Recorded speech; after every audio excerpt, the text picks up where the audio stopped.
Doctor Raman तुली, Sanjay multi speciality hospital है बहादुरगढ़ में। मैं यहाँ पे आई सर्जन हूँ। एक तो ये जो आई फ्लू फैल रहा है, ये बेसिकली क्या होता है, एक हमारी लेयर होती है कंजंक्टिवा आंखों में, उसकी इन्फेक्शन को कंजंक्टिवाइटिस बोलते हैं। और ये कंजंक्टिवाइटिस एक से दूसरे को फैलता है। इसका बचाव तो ये है कि हम जो एक दूसरे की बेड शीट्स, एक दूसरे का पिलो कवर, एक दूसरे का टॉवल, ये हम यूज़ ना करें। और ये एक दूसरे से जो फैलता है, ये ड्रॉपलेट इन्फेक्शंस में भी फैलता है कि किसी ने हाथ लगाया आंखों में और कहीं टच किया और हमने उस चीज़ को टच करके आंखों में लगा लिया, तो ये वहाँ दूसरी आंख में भी फैल जाएगा और हमें भी हो जाएगा।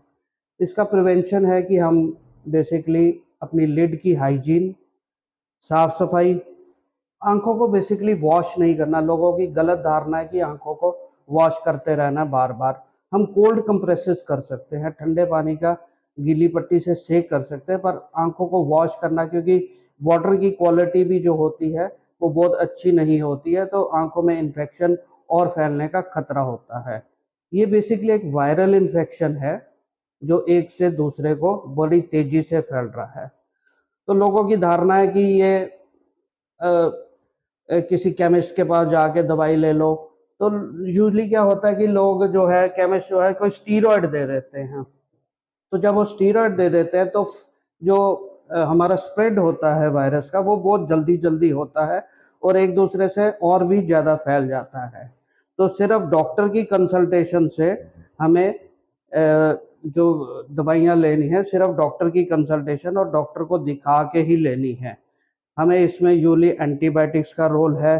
बेसिकली ये वायरल इन्फेक्शन है और एंटीबायोटिक स्प्रेड करती हैं कि ओवरऑल दूसरी इन्फेक्शन, जो बैक्टीरियल इन्फेक्शन है, वो इसके साथ ना हो।